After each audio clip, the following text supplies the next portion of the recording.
Iron ore నిక్షేపాలున్న Errajarla భూములలో పేదలకు ఇళ్ల పట్టాల పేరుతో మట్టి మొత్తాన్ని తవ్వేసి వియ్యంకుడు కడుతున్న విల్లాలు చదును చేయటం కోసం మాజీ మంత్రి ఎమ్మెల్యే బాలినేని శ్రీనివాసరెడ్డి ఉపయోగించుకున్నారని తెలుగుదేశం పార్టీ రాష్ట్ర ఉపాధ్యక్షులు ఒంగోలు మాజీ శాసనసభ్యులు దామచల్ల జనార్దన్ ఆరోపించారు. బాలినేనితో సహా వైసీపీ నాయకుల స్వార్థపూరిత ఆలోచనల వలన టిడ్కో ఇళ్ల లబ్ధిదారులు అప్పులు వడ్డీల భారంతో దిక్కుతోచని స్థితిలో ఉన్నారని చెప్పారు. ఒంగోలు నియోజకవర్గ తెలుగుదేశం పార్టీ ఆధ్వర్యంలో కొప్పోలు సమీపంలో అసంపూర్తిగా మిగిలిపోయిన టిడ్కో ఇళ్ల వద్ద లబ్ధిదారులతో కలిసి ధర్నా నిర్వహించారు.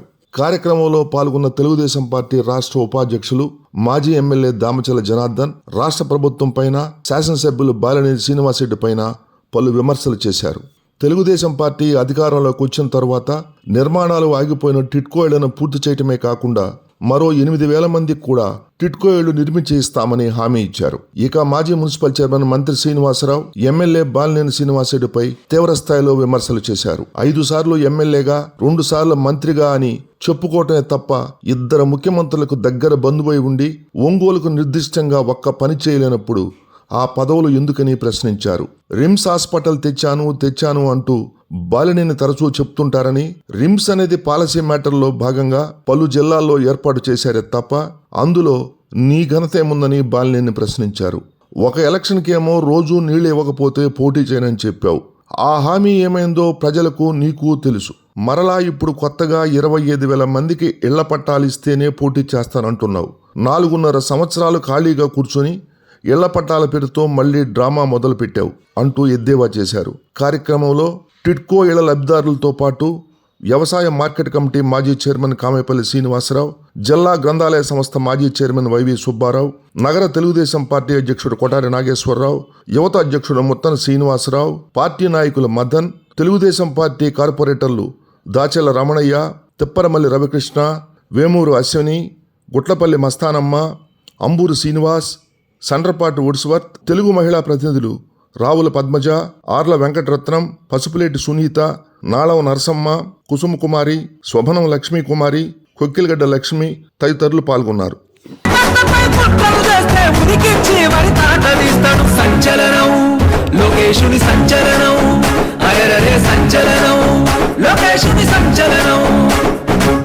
సంచలనం సృష్టిస్తోంది అన్నా మీ హోరు, తెలుగుదేశపు ప్రపంచనాన్ని ఎవ్వరాపలేరు.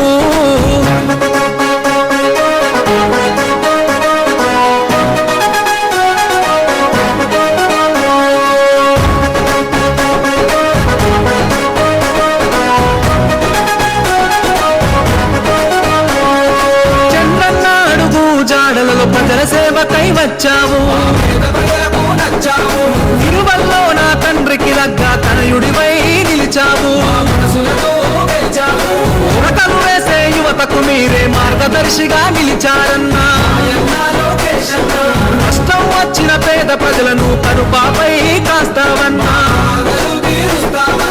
ఆడపడుచులకు అన్నము నీవు, అన్నదమ్ముల బంధువు నీవు, నవతరానికి ప్రతినిధి నీవు, యువతరానికి ఆశ జ్యోతివే. సంచలనం లోకేశుని సంచలనం, అరెరరే సంచలనం లోకేశుని సంచలనం.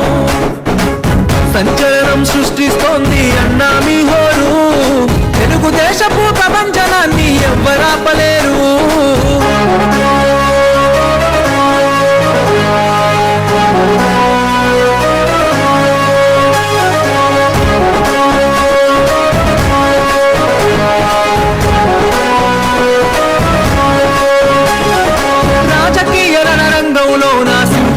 గర్జించిండు అడుగు జీవుల ఆత్మబంధువై మిత్రుడిలా మారినవు. అస్తమిస్తున్న మా బ్రతుకుల్లో ఉదయించే సూర్యుడవు, బాధలు తీర్చే యువ కిరణం మాయన్న లోకేశుడవు. దాన సహన గుణమన్నా నీది, తీర్చలేని రుణమన్నా మాది. గుండెల నిండా మంచితనం నువ్వెత్తున ఎగిసిన నిప్పుకనం. సంచలనం లోకేశుని సంచలనం, అరెరరే సంచలనం లోకేశుని సంచలనం. సంచలనం సృష్టిస్తోంది అన్నా మీ హోరు, తెలుగుదేశపు ప్రపంచనాన్ని ఎవ్వరాపలేరు. సంచలనం సృష్టిస్తోంది అన్నా మీ హోరు, తెలుగుదేశ వేదిక పైన ఉన్నటువంటి గౌరవనీయులు రాష్ట్ర తెలుగుదేశం పార్టీ ఉపాధ్యక్షులు మరియు ఒంగోలు నియోజకవర్గ మాజీ శాసనసభ్యులు శ్రీ దామచల జనార్దన్ రావు గారికి, అదేవిధంగా మాజీ మున్సిపల్ చైర్మన్ గౌరవనీయులు శ్రీ మంత్రి శ్రీనివాసరావు గారికి, ముత్తు గారికి, అదేవిధంగా రాష్ట్ర తెలుగుదేశం పార్టీ నాయకులు మాలంపాటి కృష్ణారావు గారు, టిట్కో హౌసెస్ ద్వారా ఎవరైతే లబ్ధి ఒంగోలు పార్లమెంట్ నియోజకవర్గ తెలుగుదేశం పార్టీ తెలుగు యువత అధ్యక్షులు ముత్తన శ్రీనివాసరావు గారిని, రాష్ట్ర ఎస్సీసీఎల్ ఉపాధ్యక్షులు గౌరవనీయులు శ్రీ అగ్గయ్యరాజు గారిని వేదిక మీద రావాల్సిందిగా కోరుతున్నాం. శ్రీ అగ్గయ్యరాజు గారు, ముత్తన శ్రీనివాసరావు గారు దయచేసి కమ్ టు డయాస్. అయితే ఎవరైతే చింతల్లో కానీ కొప్పోల్లో కానీ అప్పుడు మన శాసనసభ్యులు గారు గౌరవనీయులు శ్రీ దామచల జనార్దన్ రావు గారు ఒంగోలు నగరంలో సొంత ఇల్లు లేని ప్రతి పేదవాడికి కులరహితంగా అందరికీ సొంత ఇల్లు ఉండాలనే ఉద్దేశంతో ఆ రోజు కేంద్ర మంత్రివర్యులు పెద్దలు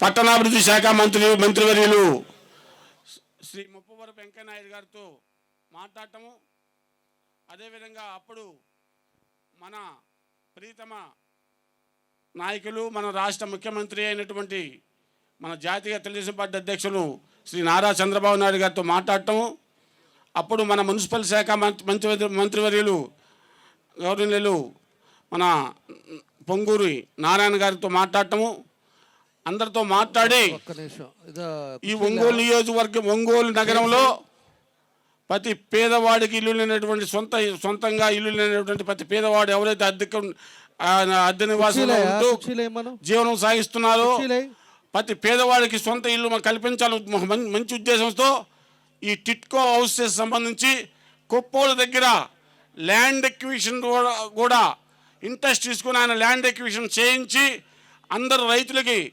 అందరూ కూడా మా పాలయానికి సంబంధించిన రైతులకి అందరితో కూడా చర్చలు జరిపి దఫాలుగా చర్చలు జరిపి వాళ్ళందరినీ కన్వీన్ చేసి భూమిని వాళ్ళ దగ్గర నుంచి ప్రభుత్వానికి ఇప్పించి వాళ్ళందరికీ డబ్బులు ఇప్పించడం కూడా జరిగింది. అప్పుడు మన అక్కడ కొప్పోల దగ్గర అయితేనేమి ఇటు చింతల దగ్గర అయితేనేమి చింతల దగ్గర 1500 houses 365 square feet 430 square feet houses అయితే ఈ 6,000 కాకుండా మిగతాడి వాళ్ళతో వేరే వాళ్ళ పేర్ల మీద అగ్రిమెంట్లు కూడా చేయించడం జరిగింది. ఇది వాస్తవం. అంటే గత ప్రభుత్వం అంటే మన తెలుగుదేశం ప్రభుత్వం ఉండేటప్పుడు మేము అర్జీ అనేది పెట్టుకొని ఉన్నది ఇల్లుకి. అది పెట్టినప్పుడు ఇల్లు వచ్చింది, మంచి నమ్మకంతో నేనున్నా. నమ్మకంతో ఉండి ఆ డబ్బులు అనేది కట్టాను. 70% హౌసెస్ అనేది కూడా కన్స్ట్రక్షన్ కూడా కంప్లీట్ అయింది. కానీ ఈ గవర్నమెంట్ వచ్చిన తర్వాత మనకేం ఎదురాల. పట్టా ఇచ్చారండి, పట్టా ఇచ్చారు. అది బీరువాలోనే ఉంది పట్టా దేనికి? ఇల్లు ఇవ్వండి. ఇల్లు ఇస్తే ఎవరైనా ఆ ఇంట్లో ఉంటారు. దాని అద్దె కానీ ఏదన్నా మనం కట్టుకొని ఇప్పుడు మేము అద్దెల్లోనే ఉంటున్నాము. ఆ అద్దెలు జరుగుతుంటే పట్టాలు దేనికంటే పట్టా ఇల్లు ఇచ్చిన తర్వాత పట్టా ఇస్తే అది వేరు. పట్టా ఇచ్చారు, అది బాగానే ఉంది. ఆ పట్టా ఏమో బీరువాలో దోసుకున్నాము. ఇల్లు మాత్రం రాలా. కావాల్సింది ఇల్లు. పట్టాలు దేనికండి? పట్టాలు దేనికి? 7వ డివిజను. నేను 1,00,000 రూపాయలు కట్టానండి. 1,00,000 రూపాయలు కట్టాను, వడ్డీకి తెచ్చి కూడా కట్టాను. 1 సంవత్సరం ఏమో బీరువాలోనే పెట్టుకున్నామండి కాగితాలు. 2వ సంవత్సరం బ్యాంకులో పెట్టించారు.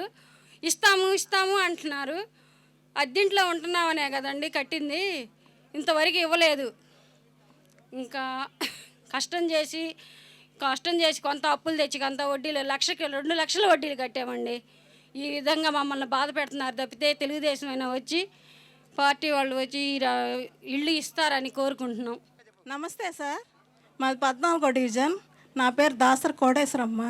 మేము డబ్బులు కట్టి 70,000 కట్టాను. నేను అప్పు తెచ్చి కట్టాను. 6 సంవత్సరాలు అయింది.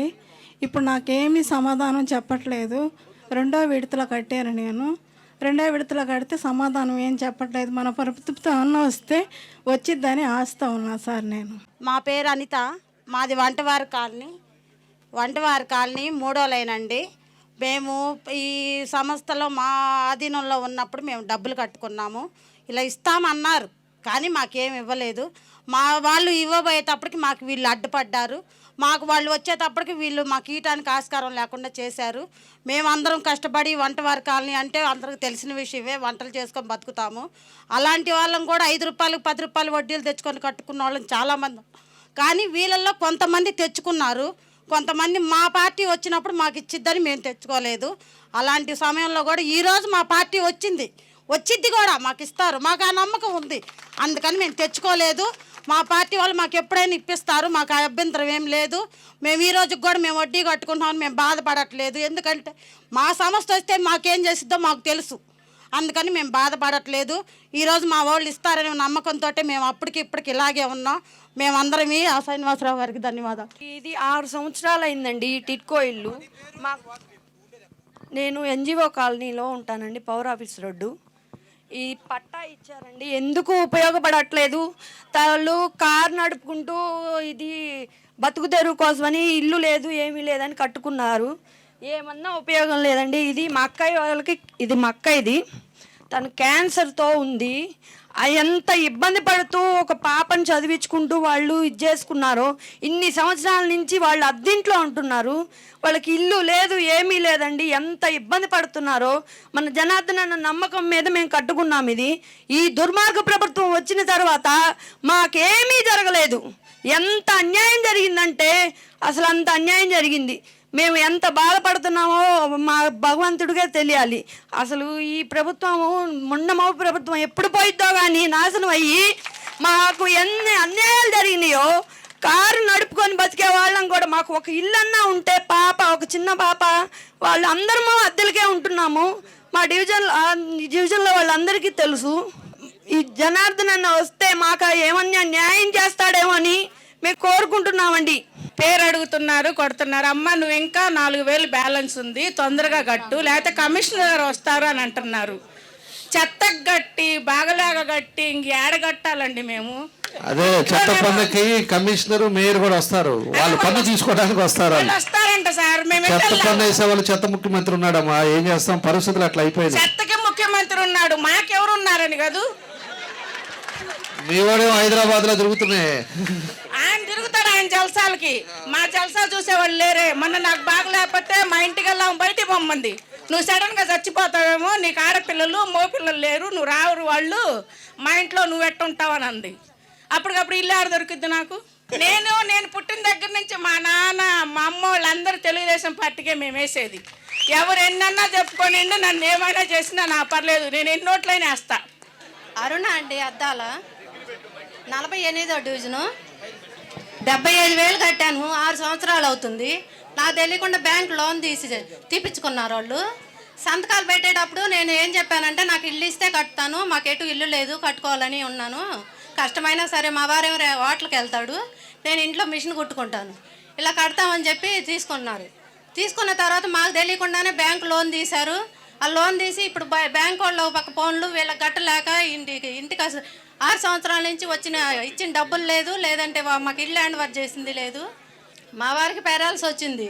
ఇట్లా ఇబ్బంది పడుతున్నా, డబ్బులు ఇప్పించండి, మాకు ఏం వద్దానంటే మాకు తెలియకుండా నీ బ్యాంక్ లోన్ తీశారు. 75,000 కట్టామండి 4 సంవత్సరాల కిందటే. మాకు ఇప్పటికి ఏ సమాధానం లేదు. మా వారు కూడా మొన్న చంద్రబాబు నాయుడు జైల్లో ఉన్న టైంలో స్ట్రోక్ వచ్చి చనిపోయారు. దానికి మాకు ఇప్పటికీ ఏ సమాధానం కూడా లేదు. ఫోటోలు పెడితేనే ఏదైనా చేస్తాము అని అన్నారు. ఆ టైంలో ఎవరు ఫోటోలు పెట్టడానికి ఎవరికి అంత ఆలోచన రాదు కదా. 3 months అవుతుంది సార్. వీళ్ళ హస్బెండ్ చనిపోయి వీళ్ళు రెంట్ హౌస్ ఉన్నారు, బయట వడ్డీకి తీసుకొచ్చి మరీ కట్టారు. 2 ఆడపిల్లలు. ఏం చేయాలి ఇప్పుడు? ఇల్లు ఖాళీ చేయించారు. ఖాళీ చేయించి రీసెంట్గా సమతా నగర్లో జాయిన్ అయ్యారు. మాది వచ్చేసి చంద్రబాబు నాయుడు గారు ఉన్నప్పుడు రేషన్ కార్డు అప్లై చేసాము. వచ్చింది. 5 years దాకా మేము రేషన్ తీసుకున్నాము, సార్ కందిపప్పు ఇచ్చారు, అన్నీ తీసుకున్నాం మేము. వీళ్ళు వచ్చిన తర్వాత మా రేషన్ కార్డ్ క్యాన్సిల్ అయిపోయింది. ఏమైందంటే మీ ఇంట్లో మా మామయ్య గారు పెన్షనర్ అనమాట, R&Bలో చేసి రిటైర్ అయితే 7వ తారీఖు కల్లా పెన్షన్ ఇస్తున్నారు. ఇప్పుడు ఇదివరకు చంద్రబాబు నాయుడు గారు ఉన్నప్పుడు 1వ తారీఖు కల్లా పెన్షన్ పడేది మా మామయ్య గారికి. ఇప్పుడు 7వ తారీఖు దాకా మేము ఎదురు చూడాల్సి వస్తుంది. వాళ్ళ మెడిసిన్స్ ఏంటి, ఈ రోజుల్లో ఆరోగ్యం అనేది చాలా ఖరీదైపోయింది. టైంకి పడితేనే వాళ్ళకి మందులు మేము అందించగలుగుతున్నాము. సో 7వ తారీఖు దాకా పడేసరికి మేము దానికోసం ఎదురు చూస్తున్నాం, ఎప్పుడు పడతాయా వాళ్ళకి ఎప్పుడు చూపిద్దామా అని. చంద్రబాబు నాయుడు గారు 1వ తారీఖు కల్లా పడేయండి, ఇది నిజం. పాప బీటెక్ అయిపోయింది, జాబ్లో జాయిన్ అయింది రీసెంట్గా. చిన్న పాప CA చదువుతుంది. ఇప్పుడు మధ్యలో నాకు చదివించే అంత ఓపిక కూడా లేదు, కానీ పిల్లలైతే ఇప్పుడు డ్రాప్ అవ్వడానికి కూడా అటు ఇటు కాకుండా ఉంది, వీలు కాదు. నేను మిషన్ కుడతాను. మీరు అది కూడా చదివించండి, రేపు పిల్లలు బాగా చదువుకుంటే వాళ్ళ కాళ్ళ మీద వాళ్ళు నిలబడతారు. ఇప్పుడు నేను ఇంటికి రెంట్ కట్టుకోవాలి, పిల్లలు పోషించుకోవాలి, అన్నీ చూసుకోవాలి. రామచల జనార్దన్ గారు, మీ కళలో ఏదైతే మీరు ఇప్పుడు దాకా 6 ఏళ్ళు పడిన నరకానికి విముక్తి అయితే ఇంకొక 4 నెలలు లభించింది, దాని గురించి భరోసా ఇవ్వడం కోసం ఈరోజు ఈ సమావేశం ఏర్పాటు చేయడం జరిగింది. అందరికీ నమస్కారాలు.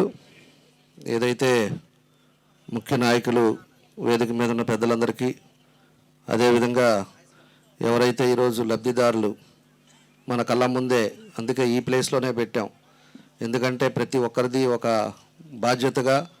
ఇందాక మన వాళ్ళు మాట్లాడినట్టు కొంతమంది ఏమో నగలు తాకట్టు పెట్టి డబ్బులు ఇచ్చారు, కొంతమంది అప్పు తీసుకొచ్చి వడ్డీకి తీసుకొచ్చి డబ్బులు పెట్టారు.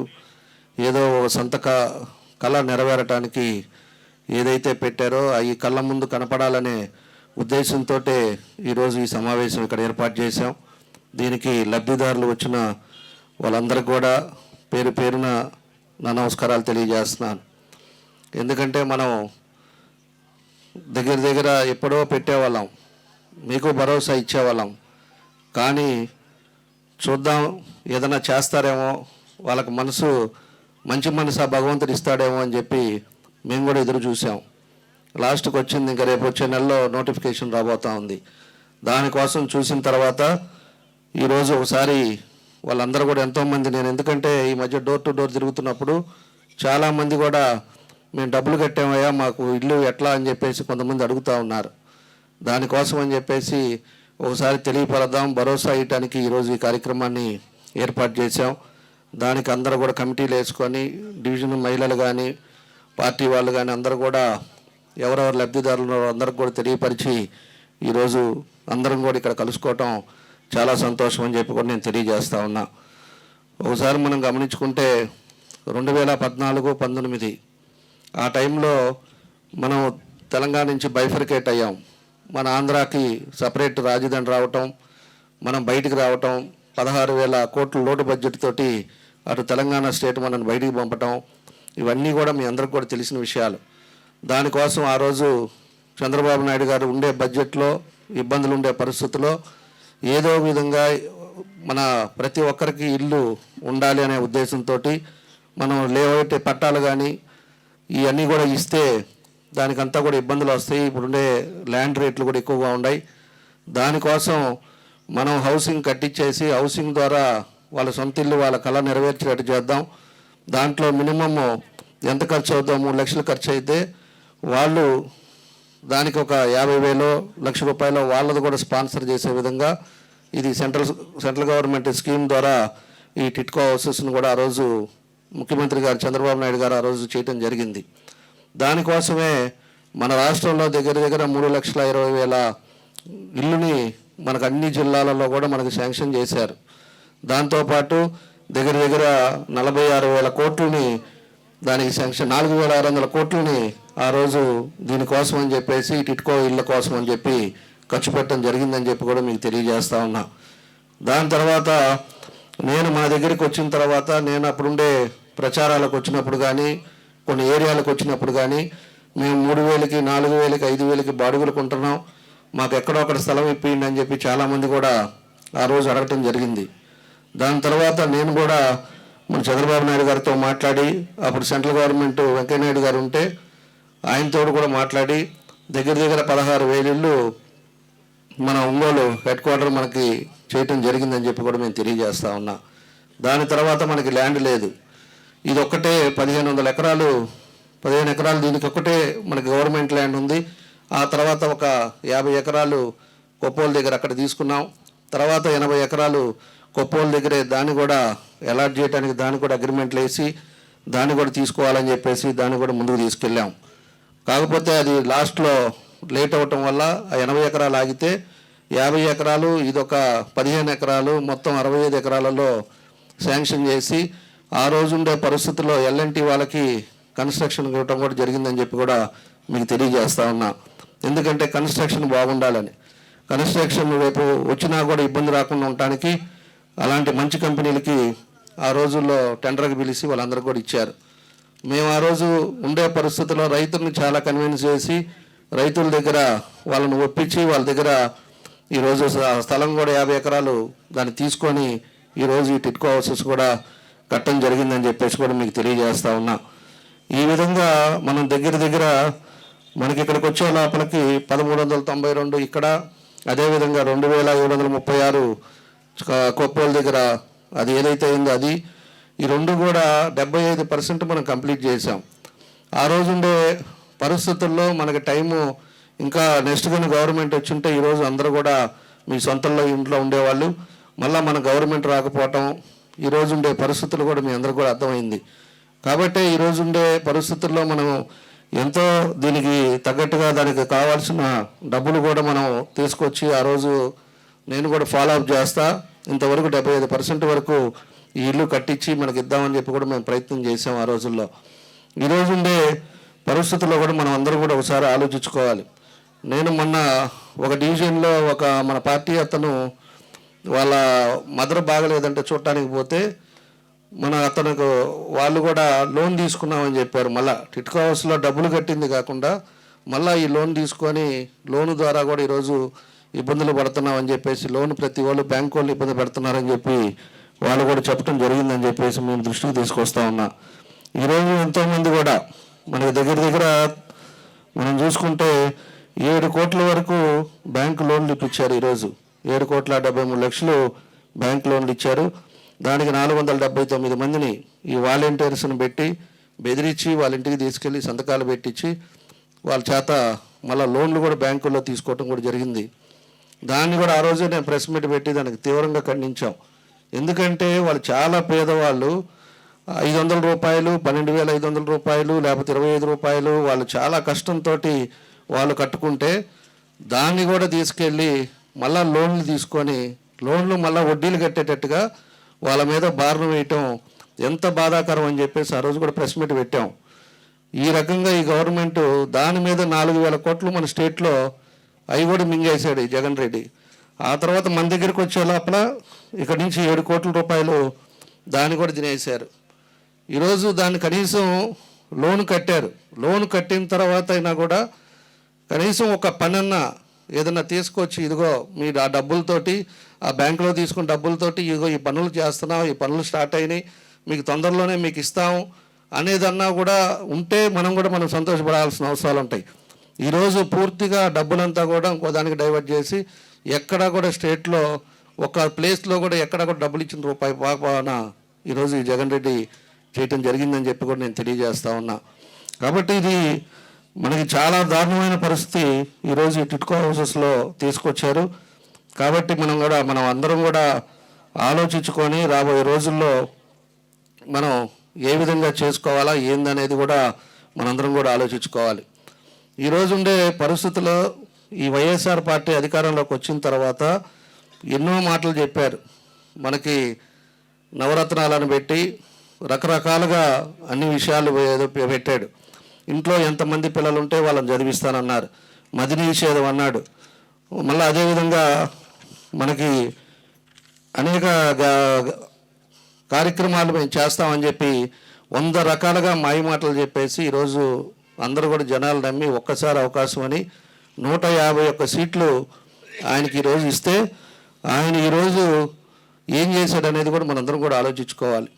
అతను అందులో మన ప్రజలు కూడా మనం ఆలోచించుకోవాల్సిన అవసరం ఏంటంటే దగ్గర 16 కేసుల్లో ముద్దాయి దగ్గర 16 నెలలు జైల్లో ఉన్న వ్యక్తి. అలాంటి వ్యక్తిని నమ్మి అందరూ కూడా ఓట్లేసి గెలిపించి ఈరోజు మన నెత్తి మీద మనం చేయబెట్టుకునే పరిస్థితులు ఈరోజు ఈ రాష్ట్రంలో తీసుకొచ్చారు. ఈరోజు 20 సంవత్సరాలు ఈ రాష్ట్రం వెనకబడడం జరిగింది. నిత్యావసర వస్తువులు ఏ విధంగా ఉన్నాయో ధరలు మహిళలందరూ కూడా మీ అందరూ కూడా తెలుసు. గ్యాస్ రేట్లు ఏంటి, పెట్రోల్ రేట్లు ఏంటి, 18 సార్లు కరెంట్ రేట్లు పెంచాడు. కరెంట్ రేట్లు పెంచినప్పుడల్లా కూడా దాని పెన్షన్లు కూడా చాలామందికి తీసేశాడు. కరెంట్ రేట్లు పెరిగినాయి అని చెప్పి ఉండే వాళ్ళు కూడా ఇచ్చే వాళ్ళకు కూడా మేమంతా ఆ రోజు 0 లెవెల్ చేసాం. ప్రతి ఒక్క లబ్ధిదారులకి పెన్షన్లు అంతా ఆ రోజు ఇస్తే దాన్ని మళ్ళీ కరెంటు బిల్లు ఉంది, మీకు మోటార్ సైకిల్ ఉంది, లేకపోతే మీకు కారు ఉంది అని చెప్పేసి దాన్నంతా కూడా పెన్షన్లు కూడా ఈరోజు చాలామందికి తగ్గించారు. ఆ రోజు బాబు గారి ఉద్దేశం ఏంటి అంటే వాళ్ళకు ఒక 3,000 రూపాయలు వాళ్ళకి ఇస్తే తల్లి పిల్లలు ఎవరన్నా చూడకపోయినా కూడా ఆ ముసలి వాళ్ళు వాళ్ళ మందులకి వాటికి పని. ఈరోజు ఉండే పరిస్థితుల్లో ఇసుక రేట్లు కానీ, సో రేట్లు కానీ, కూలోళ్ళు కానీ ఎవరన్నా ఒక్కరన్నా కూడా సంతోషంగా ఉన్నారనేది కూడా మనం ఆలోచించుకోవాలి. రాష్ట్రంలో ప్రతి ఒక్కరు కింద కూలి పని చేసుకునే కాడి నుంచి, వ్యాపారస్తుల కాడి నుంచి, ఉద్యోగస్తుల కాడి నుంచి అందరూ కూడా ఈరోజు ఉండే పరిస్థితుల్లో ఎప్పుడు ఈ దరిద్రం పోద్దా అనేది కూడా ఈరోజు కాసుకొని ఉండే పరిస్థితి ఈరోజు ఈ రాష్ట్రంలో ఉందని చెప్పి కూడా మేము తెలియజేస్తూ ఉన్నాం. కాబట్టి అనేక కార్యక్రమాలు ఆ రోజు తెలుగుదేశం టైంలో ఈరోజు మనం ఒకసారి ఆలోచించుకుంటే పేదలు చాలామంది కూడా వాళ్ళ పిల్లల్ని చాలా ఇబ్బందులు ఉన్నా కూడా చదివించి వాళ్ళంతా కూడా ఈరోజు కంప్లీట్ చేసి వాళ్ళ ఇంజనీరింగ్ కంప్లీట్ అయ్యి ఎంతోమంది బయటకు వస్తే దానికి జాబ్ క్యాలెండర్ అన్నాడు. ప్రతి ఏటా కూడా ఎన్నో లక్షల మందికి నేను ఉద్యోగాలు ఇప్పిస్తానని చెప్పాడు. ఈ రోజుకి ఒక్కరికి ఉద్యోగాలు ఇప్పిలా. ఆ పిల్లలేమో వాళ్ళంతా కూడా ఒకరొకరు స్నేహాలతోటి ఈరోజు గంజాయి వేరే అలవాట్లకు అలవాటు పడే పరిస్థితులు ఈరోజు మన రాష్ట్రంలో జరుగుతుందని చెప్పి కూడా మేము తెలియజేస్తున్నా. ఈరోజు మద్యం ఒక్క కంపెనీ మద్యం కాదు, అన్నీ అతను జేమే బ్రాండ్ పెట్టుకొని మద్యం కూడా ఆయన లిక్కర్ పెట్టుకొని ఆయన లిక్కర్ ద్వారా చీప్ లిక్కర్ అమ్ముతా మొత్తానికి ఈరోజు ఎంతోమంది ఈ లివర్లు కిడ్నీలు పాడైపోయి చనిపోవడం కూడా ఈరోజు మన రాష్ట్రంలో ఎంతోమందిని చూసామని చెప్పి మీ అందరికి కూడా తెలియజేస్తున్నాం. ఎందుకంటే మీ బజార్లు మీ డివిజన్స్లో కూడా మీ అందరికి కూడా అర్థమవుతూ ఉంటుంది పరిస్థితి ఏంది, ఏ విధంగా ఈరోజు ఈ మద్యం తాగిన వాళ్ళు ఎంతమంది ఇబ్బందులు పడుతున్నారో కూడా మనం గమనించుకోవాలి. ఇలాగ 100 రాష్ట్రాన్ని అంతా కూడా సర్వనాశనం చేశాడు ఈ ముఖ్యమంత్రి. ఈరోజు ఇంటికి పరిమితం అయ్యాడు. అతను ముఖ్యమంత్రి అయిందే దోచుకోవడానికి వచ్చాడు, ఆయన దోచుకున్నాడు. ఈరోజు 11 లక్షల కోట్లు అప్పు తీసుకొచ్చాడు ఈ రాష్ట్రానికి. అప్పు తీసుకొచ్చి ఏం చేశాడు అనేది ఇంతవరకు క్లారిటీ లేదు. రోడ్లు చూస్తే రోడ్లు అధమానంగానే ఉన్నాయి. ఇట్లాంటి ప్రాజెక్టులు చూస్తే ప్రాజెక్టులకు ₹1 పెట్టలా. అదేవిధంగా ఏదన్నా ఈ పిల్లలకి ఒక్కోళ్ళకి 2 పిల్లలు ఉన్నా కూడా మేము చదివిస్తాం, పియర్స్ రింబర్స్మెంట్ ఇస్తాం అని చెప్పేసి ఎన్నో చెప్పాడు. ఆ కాలేజీ వాళ్ళకి డబ్బులు ఇట్లా. ఆరోగ్యశ్రీ అంటే ఆరోగ్యశ్రీ తగ్గించాడు. దాంట్లో కూడా ఎవరికైనా ఇదివరకు ఆరోగ్యశ్రీ ఉన్నప్పుడు మన టైంలో ఉండేటప్పుడు మేము CMRF కూడా ఇచ్చేవాళ్ళం. ఏదైనా ఒక 2 లక్షలు వాళ్ళకి బిల్లు అయితే మళ్ళీ మేము పర్సనల్గా బాబు గారితో మాట్లాడేసి CMRF అనేది అప్పుడు పెట్టి దానికి 14-15 కోట్లు నేను తీసుకొచ్చి ఎంతోమందికి ఆ రోజుల్లో మేము ఇచ్చాం. ఈరోజు CMRF లేదు, దాన్నే తీసుకొచ్చేసి ఆరోగ్యశ్రీ అని చెప్పారు. ఆరోగ్యశ్రీలో కూడా ఈరోజు హాస్పిటల్కి డబ్బులు ఇవ్వకుండా వాళ్ళని ఇబ్బందులు పెట్టే పరిస్థితి. ఈరోజు అనేక విధాలుగా కూడా ఈయన వచ్చిన తర్వాత మనం రాష్ట్ర అల్లకొల్లోలం అయిందని చెప్పి కూడా మీకు తెలియజేస్తున్నా. ఇప్పుడు కూడా ప్రజలు అర్థం చేసుకోవాలి, ఇలాంటి అతను ఒక ఫ్యాక్షనిస్ట్ కాబట్టి ఆ ఫ్యాక్షనిస్ట్ లక్షణాలు ఉన్నాయి కాబట్టి అతను ప్రవర్తన స్టార్టింగ్ నుంచి ఇప్పుడు దాకా చూసుకుంటే ఎంతమందిని చంపేశాడో, వాళ్ళ బాబాయిని చంపాడు, ఈరోజు ఎంతమందిని చంపాడు, ఈ రాష్ట్రంలో ఏ విధంగా జరుగుతూ ఉంది. మన బాబు గారిని కూడా ఒక ముద్ర వేయడానికి ఆయన తీసుకెళ్ళి 52 రోజులు కావాలని చెప్పి జైల్లో పెట్టారు. సాక్ష్యాలు లేవు దానికి. ఈ రోజులు కూడా ఎవిడెన్స్ లేదు, లేకుండా లాస్ట్కి హెల్త్ కండిషన్ మీద బెయిల్ ఇచ్చే పరిస్థితి మనందరం కూడా మనం చూసాం. కాబట్టి ఇలాంటి పరిస్థితులు ఈ రాష్ట్రంలో ఉన్నాయి. ప్రజలు కూడా అర్థం చేసుకోవాలి, ప్రజల్లో కూడా మార్పు రావాలని చెప్పి ఈ సందర్భంగా మేము తెలియజేస్తూ ఉన్నాం. ఇక్కడ ఉండే ఆయన సంగతి కూడా మనం ఎంత తక్కువ మాట్లాడుకుంటే అంత మంచిది. ఎందుకంటే ఆయనే అన్నీ చెప్తున్నాడు. ఈ మధ్య పూర్తిగా అయిపోయింది. నేను 4 సార్లు గెలిచాను, నేను 2 సార్లు మంత్రి అని చెప్పేసి చెప్పిన అతను ఈ రోజుకి ఏది ఒక్క పనన్నా ఈ నియోజకవర్గంలో చేశాడా, చెప్పుకోదగ్గది ఒకటి చేశాడా అంటే నేను రిమ్స్ తెప్పించాను అంటాడు. రిమ్స్ రొటీన్గా వచ్చేది. అదేవిధంగా కార్పొరేషన్ తెప్పించానంటే కార్పొరేషన్ కూడా ఆ రోజు ఉండే పరిస్థితుల్లో ఆయన లేనప్పుడు మనకి కార్పొరేషన్ కూడా వచ్చింది. ఈరోజు ఉండే ఈ ఎమ్మెల్యేగా ఉండి ఏం చేశాడు అనేది కూడా మనం ఒకసారి మీ అందరూ కూడా గమనించుకోవాలి. ఆయన కనీసం వాళ్ళ బంధువు అనుకునే చెప్పే అతను ఈరోజు ఈ టిట్కో హౌసెస్లో కొంతన్నా డబ్బులు తీసుకొచ్చి కొంతమంది పేదవాళ్ళకు కూడా కనీసం అని ఇచ్చే స్తోమత కూడా అతనికి లేకుండా ఏది ఆయన కార్యక్రమాలకి, ఆయన పనులకి, ఆయన ఆడుకోవటానికి, లేకపోతే ఆ క్యాసినోలకు వెళ్ళటానికి తప్పితే ఈరోజు ప్రజల్ని ఎక్కడన్నా కూడా పట్టించుకునేది ఒక పని చేసిన పాపాన్ని ఈరోజు బాలేదని చెప్పి కూడా నేను తెలియజేస్తా ఉన్నా. ఈరోజు ఉండే మళ్ళీ 25 పట్టాలు ఇస్తానని చెప్తానే ఉన్నాడు, సంవత్సరం నుంచి చెప్తున్నాడు. 25 పట్టాలు ఇస్తేనే నేను పోటీ చేస్తాన్నాడు. అంతకుముందేమో మంచినీళ్ళు రోజు ఇస్తేనే పోటీ చేస్తానని చెప్పాడు.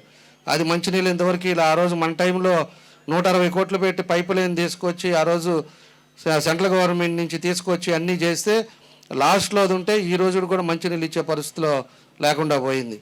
ఈరోజు ఉండే మనం తీసుకొస్తే మళ్ళీ ఈ బ్రిడ్జిలు కానీ, ఈ కర్నూలు రోడ్లో ఈ రోడ్లు కానీ అన్నీ కూడా మనం వచ్చిన తర్వాతే అన్ని కార్యక్రమాలు ఈ నియోజకవర్గాల్లో మనం చేయగలిగాము. ఆ రోజు ఉండే పరిస్థితుల్లో ఉండేది 5 సంవత్సరాల్లోనే 2600 కోట్ల రూపాయలు అభివృద్ధి కార్యక్రమాలు మన నియోజకవర్గంలో ఆ రోజుల్లో మనం చేసాం. ఈరోజు ఉండేది 25 పట్టాలు ఇస్తాను, 25 పట్టాలు ఇస్తాను అంటాడు. లాస్ట్లో వచ్చే లోపలికి 25,000 పట్టాలు ఏమి ఇస్తాడు? రేపు వస్తున్నాడు అంటాడు ఆ ముఖ్యమంత్రి. ఆ సైకో జగన్ రెడ్డి ఇంటి నుంచి బయటికి రాడు. ఎందుకంటే ప్రజలు కూడా కాసుకున్నారు, తరిం కొట్టడానికి. ఈసారి రాళ్ళు వేయడానికి కూడా కాసుకొని ఉన్నారు. మొన్నటిదాకంటే పోలీసులు ఉన్నారు, ఈసారి పోలీసులు కూడా ఉండరు. కాబట్టి వాళ్ళు వస్తే అడిగి తన్నేదానికి ప్రజలంతా కూడా కాసుకున్నారు, ఎన్నో కష్టాలు పడ్డారు. కాబట్టి అతని ఇంటికి బయటికి రాడు. ఆయన అట్లానే ఉండేదని నేను వస్తానని చెబుతుంటాడు. ఇతనేమో 25,000 పట్టాలు ఇస్తానని ఈ రోజుడికి మాయ మాటలు చెప్తానే ఉన్నాడు. ఈరోజు ఆ డ్రింకింగ్ వాటర్ ఇవ్వాల, 25 పట్టాలు అంటాడు. ఈరోజు ఉండే ఏదైనా ఒక్కరికన్నా ఉపయోగపడే కార్యక్రమాలు ఇతను చేసాడు చూసాడా అని చెప్పేసి కూడా నేను ఈ సందర్భంగా నేను అడుగుతా ఉన్నా.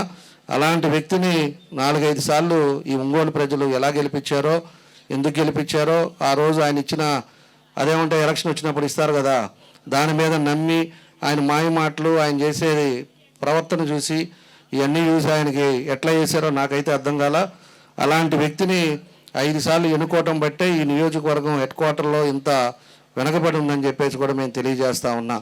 నేను కొన్ని ప్రాంతాలు మొన్న వెళ్ళినప్పుడు మేము వేసిన రోడ్లు తప్పితే స్లమ్ ఏరియాస్లో మిగతాదంతా కూడా బురదలో నడిచాం.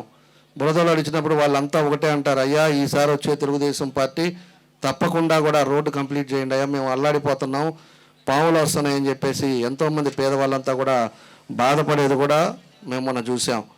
ఈరోజు ఉండే అది పరిస్థితులు కూడా ఆ రోజు ఉండే వాళ్ళకు కూడా మేము చెప్పాం, వచ్చేది ఖచ్చితంగా తెలుగుదేశం పార్టీ, తప్పకుండా కూడా మంచి ఏదైతే పెండింగ్లు ఉన్నాయో అవన్నీ కూడా కంప్లీట్ చేస్తామని చెప్పి కూడా మేము తెలియజేశాం. ఈరోజు ఉండే మళ్ళీ ఇందాక మన వాళ్ళు చెప్పినట్టు 34 కోట్లు పెట్టేసి ఎర్రజల కొండ, ఐరన్ ఓర్ కొండనంతా కూడా తీసేసి వాళ్ళు కట్టుకునే విల్లాస్కంతా దోలాడు. ఆ 34 కోట్లు ఈ చిత్తూరుంటే ఇతనికి ఆయన కనీసం 34 కోట్లు ఈ ఇళ్ళగా పెట్టుంటే ఈరోజు ఇళ్లల్లో చాలామంది కూడా ఈరోజు మొత్తం వాళ్ళ సొంత ఇంట్లో ఉండేవాళ్ళు, వాళ్ళ కళ నెరవేరేది. ఈరోజు ఉండే వాళ్ళు ఎప్పటి నుంచో ఇబ్బంది పడతా వడ్డీలు కట్టుకునేది కూడా లేకుండా, సమస్యలు కూడా లేకుండా పోయేది. అలాంటివి చేసే పరిస్థితి లేదు. మాయ మాటలు చెప్పి దాన్ని అంతా కూడా తీసుకొచ్చి అలాంటి వాటికి డబ్బులు ఖర్చు పెట్టి దాన్ని చేయటం జరిగిందని చెప్పి కూడా ఈ సందర్భంగా మీ అందరూ కూడా నేను తెలియజేస్తా ఉన్నా. ఇలాంటి పరిస్థితులు కూడా మనకు అంతా కూడా ఉన్నాయని చెప్పేసి కూడా మీకు తెలియజేస్తా ఉన్నా.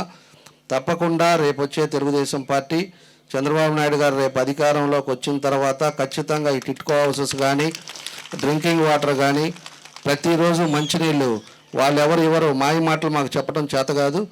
మాయ మాటలు కాకుండా మేము ఆ రోజు ఎన్నికల ముందు కూడా 14 ముందు 5 అంశాల మీద వెళ్ళాం. పోతురాజు కారు ఒకటి, డ్రింకింగ్ వాటర్ ఒకటి, హౌసెస్ ఒకటి, ఇవన్నీ కూడా ఆ రోజు ఉండే పరిస్థితుల్లో మేము చెప్పాం. ఇవన్నీ కూడా 80% మేము కంప్లీట్ చేసాం. రేపు మళ్ళా మన ప్రభుత్వం వచ్చిన తర్వాత 100% ప్రతిరోజు మంచినీళ్ళు అనేది ఇస్తాం. అదేవిధంగా టిట్కో హౌసెస్ కూడా మీకు కంప్లీట్ చేసి ఇంకా 80 ఇళ్ళు ఉన్నాయి కాబట్టి అవి ఇంకా మిగతాయి కూడా ఏదైతే 8,000 ఇళ్ళు ఉన్నాయో దాన్ని కూడా ఆ రోజు ఉండే ల్యాండ్ కూడా కొంత ల్యాండ్ మేము చేసి పెట్టున్నాం. దాన్ని కూడా తీసుకొని ఇంకో 8,000 కూడా శాంక్షన్ చేసి ఎవరైతే పేదవాళ్ళు బాడుగింటల్లో ఉంటున్నారో వాళ్ళకి ఇబ్బంది లేకుండా చేస్తామని చెప్పి కూడా ఈ సందర్భంగా మీ అందరు కూడా మేము తెలియజేస్తా ఉన్నా. ఇంకా మేజర్గా ఏ అయితే ఇష్యూస్ ఉన్నాయో ఒంగోలులో అవన్నీ కూడా రేపు తెలుగుదేశం వచ్చిన తర్వాత మేము మొన్న యువగలం లోకేష్ గారు పాదయాత్రలో కూడా మేము ఒకటే అడిగాం, అండర్ గ్రౌండ్ సిస్టమ్ చేస్తామని చెప్పారు. నేను ఒకటే మీ అందరికి కూడా తెలియజేసేది, మంచి చెడు అనేది ఒకసారి ఆలోచించుకోండి. ఏం చేస్తే బాగుంటుంది, ఎవరు ఎలా చేస్తారు అనేది కూడా ఒకసారి మీ అందరూ కూడా ఆలోచించుకొని తప్పకుండా కూడా రేపు తెలుగుదేశం పార్టీకి మీ అందరూ కూడా సపోర్ట్ చేయండి. 100%గా మీరు మనం అనుకున్నవి ఏదైతే ఆగిందో అవన్నీ కూడా పూర్తి చేస్తామని చెప్పి కూడా మరోసారి మీ అందరికీ కూడా తెలియజేస్తా ఉన్నా. ఆమె ఇందాక ఒక ఆమె వచ్చేసి వాళ్ళ భర్త చనిపోవటం, అలాంటి వాళ్ళు ఎంతోమంది ఈరోజు బాధపడే పరిస్థితులు ఉన్నాయి. కొంతమంది నిన్నటి నుంచి వాలంటీర్లు ఫోన్ చేస్తారంట. ఫోన్ చేసి మీరు అక్కడికి వెళ్ళగాకండి, మీరు వెళ్తే మిమ్మల్ని ఏదో మాయ చేస్తున్నారని చెప్పేసి వాలంటీర్లు చెప్పి కొంతమందిని ఆపుతారు. అదేవిధంగా ఆటోలను ఆపేశారు. పొద్దున్నే ఏమో ఆ మేయర్ వచ్చేసి చూసి వెళ్తుందని చెప్పి అంటారు. ఇవాళ మనం ఒకసారి ఎవరైతే ఇబ్బందులు పడుతున్నారో, ఎవరైతే డబ్బులు కట్టారో, ఇంకా కూడా వాళ్ళు బాధపడుతున్నారో వాళ్ళని ఒకసారి పిలిచి మనోధైర్యం పెడదాం. రేపు వచ్చేది మన ప్రభుత్వం అని చెప్పేసి మేము కార్యక్రమం పెడితే 4 సంవత్సరాలు 9 నెలలు ఏం చేశారని చెప్పి నేను అడుగుతా ఉన్నా. ఈ మేయర్ ఏం చేసింది, ఆ ఎమ్మెల్యే ఏం చేశాడు, ఎమ్మెల్యే ఎప్పుడన్నా ఒకసారన్నా వచ్చి ఆ ఇల్లు ఏంది, పరిస్థితులు ఏంటి, మనం ఏం చేయాలి, ఎంతమంది దీని మీద కుటుంబాలు సఫర్ అవుతున్నారు, ఇన్ని కుటుంబాలకు మనం ఏం చేయాలి అనేది ఆ చిత్తశుద్ధి ఉందా అని చెప్పేసి నేను అడుగుతా ఉన్నా.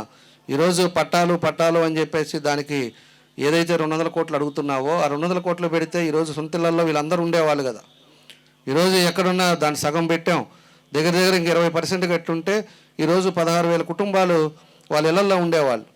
అది వదిలిపెట్టేసి కావాలని చెప్పి జనాల్ని మాయ చేయడానికి, జనాల్ని మభ్య పెట్టడానికి నేను పట్టాలు ఇస్తాను, ముఖ్యమంత్రి వస్తాడు, ముఖ్యమంత్రి వచ్చి శంకుస్థాపన చేస్తాడు. ఆ ముఖ్యమంత్రి వచ్చి శంకుస్థాపన చేసేది ఇంకా 1 నెలలో ఎలక్షన్ ఉంటే ఆయన వచ్చేటప్పుడు, ఈయన పట్టాలు ఇచ్చేటప్పుడు పోయినసారి కూడా తెల్ల కాగితం ఒకటి ఇచ్చేసి మీకు పట్టాలు ఇచ్చారని చెప్పి ఇక్కడ అన్నీ కూడా లిటికేషన్ చేసి పెట్టారు. ఎలక్షన్ ముందు పట్టాలు ఇవ్వటం, జనాల్ని మాయ చేయటం, ఇవన్నీ కూడా పోయినసారి కూడా ఇవన్నీ కూడా జరిగిందని చెప్పేసి మీ అందరికి కూడా మేము గుర్తు చేస్తూ ఉన్నాం. కాబట్టి ఇలాంటివన్నీ కూడా ఆలోచించుకొని మీరన్నీ కూడా చేయాలని చెప్పేసి కూడా మీకు తెలియజేస్తూ ఉన్నా. వాళ్ళు ఈ 4 సంవత్సరాల 9 నెలల్లో చేసింది ఏంటంటే దీన్నేమో అసలు ఏమి ఒక ఇటుకరాయి కానీ వాడు వచ్చి చూసిన పాపని పోలా. అక్కడ ఇంకో దగ్గర అయితే వాళ్ళు రంగులు వేసుకున్నాడు. ఈ జగన్ రెడ్డికి ఆ పిచ్చి ఏంటో నాకు అర్థం కాల. ఆయన రంగులు స్తంభాలకి, ట్యాంకులకి, నేను అల్లూరులో 2 ట్యాంకులు కట్టి వాళ్ళందరికీ ఇంటింటికి కుళాయి ఇస్తే ఆ ట్యాంకులకి రంగులు వేసుకుంటాడు. లేకపోతే స్తంభాలకి, ఇవన్నీ కూడా బాత్రూములకి, వీటికి అన్నిటికీ వాళ్ళు రంగులు వేసుకోవటం, ఆ రంగులు చూసుకోవటం ఉండే పరిస్థితి ఈ జగన్ రెడ్డికి అదొక అలవాటులాగా ఉంది. ఆ పని చేసుకుంటా ఆ పని చేశాడు. ప్రజలకు ఉపయోగపడే పని ఇది చేసేది కాదు.